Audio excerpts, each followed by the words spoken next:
আসসালামু আলাইকুম। নতুন আরেকটি ভিডিও নিয়ে হাজির হয়ে গেলাম। আজ যেটি দেখাবো তা হচ্ছে রমজানের প্রস্তুতি, যেটা আমি অলরেডি আরেকটা ভিডিও করেছিলাম, সেখানে বলে দিয়েছিলাম আরেকটা ভিডিওর কথা। সেই হিসাব করে আজকে আরেকটি ভিডিও বানাচ্ছি। এখানে আপনারা বিভিন্ন জিনিস সম্পর্কে জানতে পারবেন যা নাকি আমাদের রমজান মাসে অনেক উপকার আসবে। এখানে আমি যে সকল জিনিস সম্পর্কে আপনাদের বলবো সকল কিছুরই কিন্তু পুরো ডিটেলসে ভিডিও করা আছে, চাইলে আপনারা দেখে নিতে পারেন। লিঙ্কগুলো ডেসক্রিপশন বক্সে থাকবে। এখানে যে সকল বিষয় সম্পর্কে সংক্ষিপ্ত আকারে তুলে ধরবো তা হচ্ছে লেবু, শসা, ধনেপাতা, কাঁচামরিচ, পুদিনা, এছাড়া আছে বেসন, আরও থাকবে পেঁয়াজ বেরেস্তা, এছাড়াও থাকবে আরও টুকিটাকি অনেক বিষয় নিয়ে আলোচনা। তাহলে আমরা শুরু করে দিচ্ছি। যেহেতু লেবু এখন অনেক দাম, এছাড়া পাওয়াও যাচ্ছে না, আর যারা নাকি লেবু ছাড়া শরবতটা খেতেই পারছেন না অথবা মুড়ি মাখাতে লেবুটা লাগে এবং বিভিন্ন কাজে কিন্তু লেবুটা দরকার লাগে, সেজন্য সেটাকেও ভালো করে সংরক্ষণ করা দরকার। যখনই বাজার থেকে লেবুটা আনবেন ভালো করে আগে পরিষ্কার করে নেবেন এবং পানিতে ভিজিয়ে রাখবেন ভিনেগার অথবা বেকিং সোডা দিয়ে। 10 থেকে 15 মিনিট যখন ভিজিয়ে রাখবেন তারপর সেটাকে ভালো করে শুকিয়ে নিয়ে ঠিক এইভাবে করে টিস্যু দিয়ে মুড়িয়ে একটা পলিতে রেখে দিতে পারেন অথবা এয়ারটাইট কোনো বক্সে ঢুকিয়ে নরমাল ফ্রিজে রেখে দিবেন। এটা 15 থেকে 20 দিন এভাবেই ভালো থাকবে, তবে বারবার খোলা যাবে না। ফ্রিজের জিনিসই হচ্ছে বারবার ঢুকাবেন না এবং বের করবেন না, যতটুকু দরকার ততটুকুই নিয়ে আসবেন। যাদের ঘরে সদস্য বেশি, অনেক কাজের ঝামেলা, তারা যদি কাজটাকে এগিয়ে রাখতে চান তাহলে অনেকগুলো লেবুকে ঠিক এভাবে চিপে রসটা বের করে আইস কিউবে করে রসটা রেখে দিবেন। তারপর ছোট ছোট যখন কিউব হয়ে যাবে সেটা বের করে এয়ারটাইট কোনো বক্সে অথবা পলিতে করে রেখে দিবেন। যে কোনো সময় শরবত বানাতে অথবা যে কোনো রান্নার কাজে এটা ব্যবহার করতে পারবেন। এখন আসি টমেটোর কথা। টমেটো কিভাবে ডিপ করতে হয় সেটা তো অলরেডি আমার ভিডিও আছে, কিন্তু অনেকে আছে মুড়ি মাখাতে টমেটোটা অনেক পছন্দ করে। তাদের জন্য ঠিক আগের মতো করেই যেভাবে আমরা লেবুটাকে ধুয়ে নিব, সকল সবজির বেলায় একই রকমভাবে বোলের মধ্যে পানি নিয়ে এভাবে করে ধুয়ে নিব, তারপরে ভালো করে মুছে নিব। তারপরে একটা একটা করে যদি এভাবে করে টিস্যু দিয়ে মুড়িয়ে অথবা খবরের কাগজ দিয়ে মুড়িয়ে রেখে দিই তাহলে আমরা 1 মাস এর চেয়ে বেশিও কিন্তু টমেটোটা নরমাল ফ্রিজে রেখে খাওয়া যায়। ঠিক একইভাবে করে কিন্তু আমরা শসা এবং বেগুনটা রাখতে পারি। শসাটার বেলাও এভাবে করে ধুয়ে মুছে তারপর টিস্যু দিয়ে মুড়িয়ে রেখে দিবেন। রমজান মাসে দেখা যায় বেগুনটা অনেক দাম হয়ে যায়, আমরা যদি একদিন এনে রেখে দেই তারপর এটাকেও ঠিক এভাবে বেগুনের বেলা একটা খেয়াল রাখবেন, বেগুনের মুখটা কেটে ফেলে দিতে হবে। বেগুনের মুখটা কিন্তু আগে পচে যায়, সেজন্য এটাকে কেটে নিতে হবে। ভালো করে মুছে তারপরে কিচেন টিস্যু দিয়ে মুড়িয়ে পলি করে রেখে দিতে হবে। আর একটি কথা, যখন আপনারা বের করবেন তখন দেখা যায় অনেক সময় কিচেন টিস্যুটা ঘেমে যায়, তখন টিস্যুটা ফেলে দিতে হবে এবং নতুন টিস্যু দিতে হবে। এছাড়া খবরের কাগজটাও কিন্তু চেঞ্জ করে দিতে পারেন। এভাবে করে আপনারা অনেক দিন পর্যন্ত বেগুনটাকে ভালো রাখতে পারেন। এখন আসি ধনিয়া পাতা এবং পুদিনা পাতা নিয়ে, যেটা ছাড়া মুড়ি মাখাটাই যেন অসম্পূর্ণ লাগে। ধনিয়া পাতা এবং পুদিনা পাতা কিভাবে সংরক্ষণ করতে হয় সেটা অলরেডি আমার ভিডিও আছে, তবু এখানে বলে দিচ্ছি।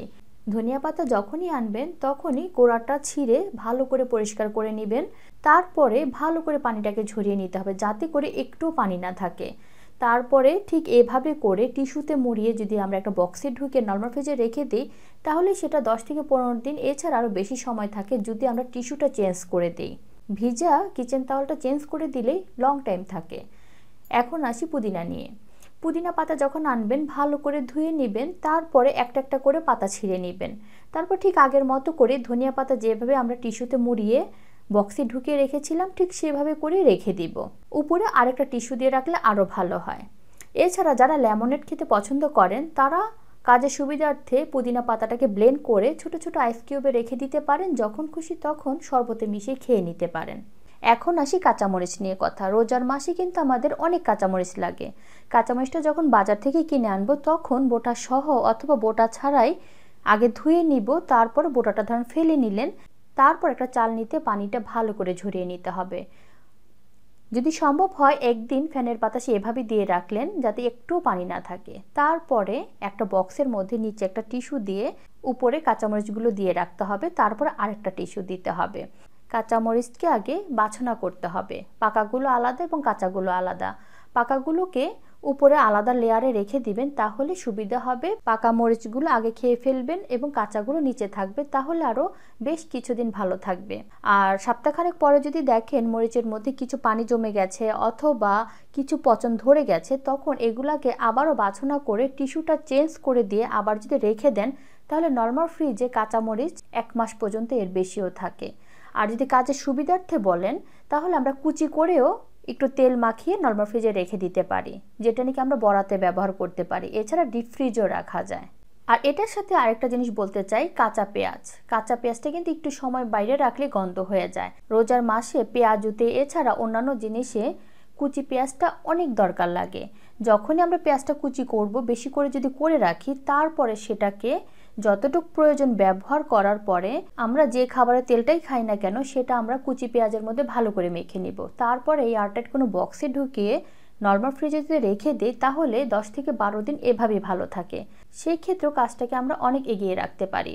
কাঁচা পেঁয়াজ যেরকম ইম্পর্টেন্ট, তেমনই বাটা পেঁয়াজটা অনেক ইম্পর্টেন্ট। বাটা পেঁয়াজের কালারটা ঠিক রাখার জন্য এবং স্বাদটা ঠিক রাখার জন্য বাটা পেঁয়াজের মধ্যে লবণ অথবা ভিনেগার অথবা খাবারের তেল, এই 3টা জিনিস যে কোনো একটা আপনারা ভালো করে মেখে নেবেন বাটা পেঁয়াজের মধ্যে।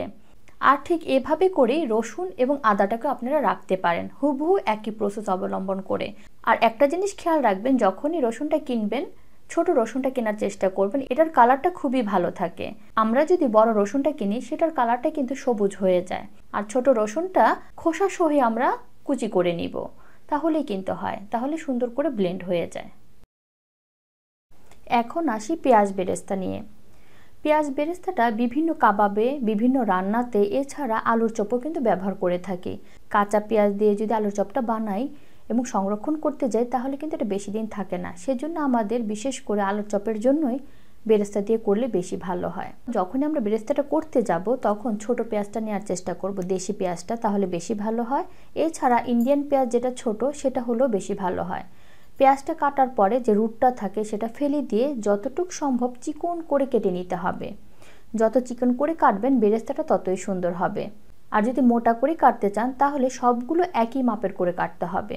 তারপরে পেঁয়াজের গায়ে যতটুক পানি থাকে ভালো করে শুকিয়ে নিতে হবে। ভালো হয় ফ্যানের বাতাসে শুকিয়ে নিলে। 1 থেকে 2 ঘন্টা যদি শুকিয়ে নেন তাহলে পানিটা চলে যাবে।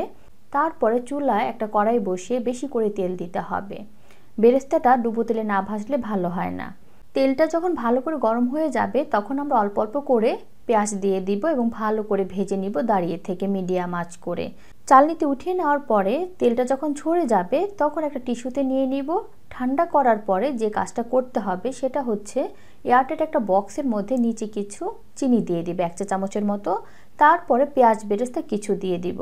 তারপরে উপরে একটা টিস্যু দিয়ে ভালো করে মুখটা আটকিয়ে নর্মাল ফ্রিজে যদি রেখে দিই তাহলে এটা মাস ভরা থাকবে।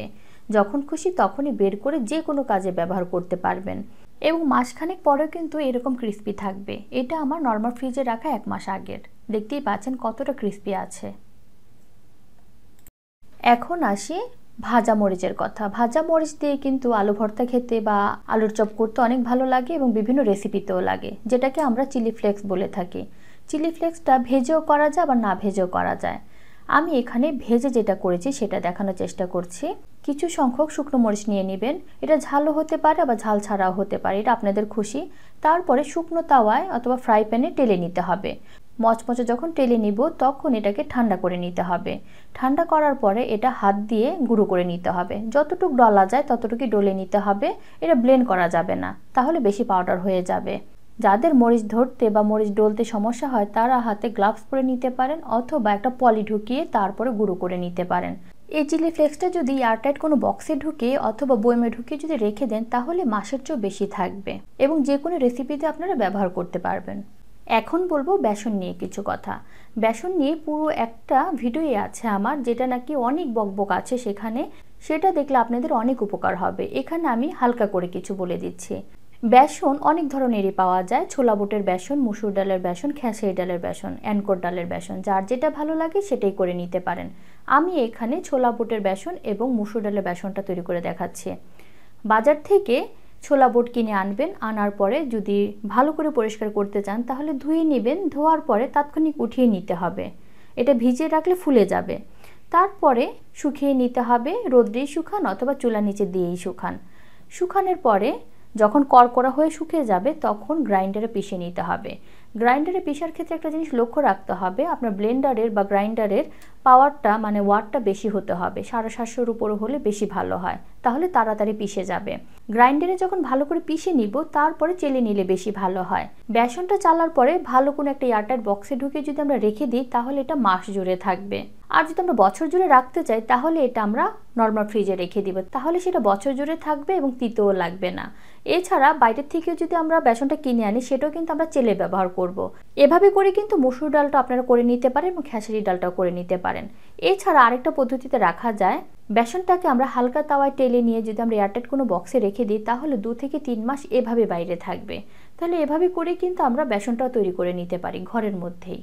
এখানে রোজার প্রস্তুতি হিসাবে যদি আমি বলে থাকি অনেক কিছু ভিডিও এখানে চলে আসবে, কিন্তু তুলে ধরা সম্ভব না। তাই আমার ইফতার যে রেসিপির প্লেলিস্টটা আছে সেটা দেখলে আপনাদের অনেক উপকার আসবে। এছাড়া ঘরে কিভাবে হালিম মিক্স তৈরি করবেন, হালিম মিক্সের যে মশলাটা আছে সেটাও কিন্তু আমার তৈরি করা আছে ইউটিউব চ্যানেলে, চাইলে দেখে নিতে পারেন। তাহলে দর্শক, এই ছিল আজকে আমার রমজান প্রস্তুতির ছোট্ট একটা ভিডিও, যেটা আমি সবগুলো আনার চেষ্টা করেছি। ভালো লাগলে অবশ্যই একটা লাইক দিবেন, শেয়ার করবেন এবং আমার চ্যানেলকে সাবস্ক্রাইব করবেন। সবাই ভালো থাকবেন, আল্লাহ হাফেজ।